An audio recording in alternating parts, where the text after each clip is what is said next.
বাংলাদেশে টি-20 বিশ্বকাপ মিশন শেষ। সুপার 8 আফগানিস্তানের বিপক্ষে বৃষ্টি আইনে ৮ রানে হারের মধ্য দিয়ে বিশ্বকাপ থেকে ছিটকে গেছে বাংলাদেশ।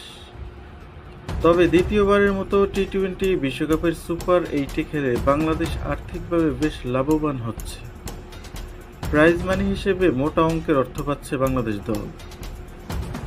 এবারের বিশ্বকাপে রেকর্ড $11.25 মিলিয়ন, যা বাংলাদেশি মুদ্রায় প্রায় ১৩২ কোটি টাকার প্রাইজ মানি দিচ্ছে আইসিসি।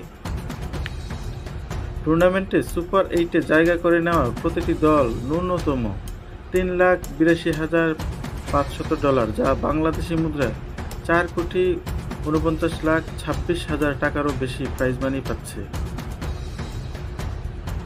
এর সঙ্গে বিশ্বকাপে প্রতিটি ম্যাচ জয়ের জন্য দলগুলো পাচ্ছে $৩১,১৫৪। সে হিসেবে ৩ ম্যাচ জেতা বাংলাদেশ পাচ্ছে $৯৩,৪৬২, যা বাংলাদেশি মুদ্রায় প্রায় ১,৯,৭৭,৬৫৩ টাকা।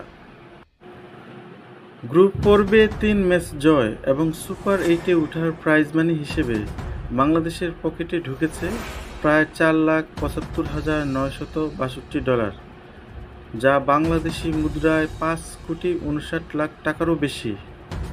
প্রসঙ্গত, বিশ্বকাপের ঠিক আগে যুক্তরাষ্ট্রের বিপক্ষে সিরিজ হারলেও মূল আসরে বাংলাদেশের শুরুটা হয় দারুণ। প্রথম ম্যাচেই শ্রীলঙ্কাকে হারিয়ে দেন শান্তরা। পরের 3 ম্যাচের মধ্যে নেদারল্যান্ডস এবং নেপালকে হারিয়ে সুপার 8-এ জায়গা করে নেয় বাংলাদেশ। যদিও সুপার 8-এ অস্ট্রেলিয়া, ভারত এবং আফগানিস্তানের কাছে হেরে সেমিফাইনালে আর ওঠা হয়নি লাল সবুজের প্রতিনিধিদের।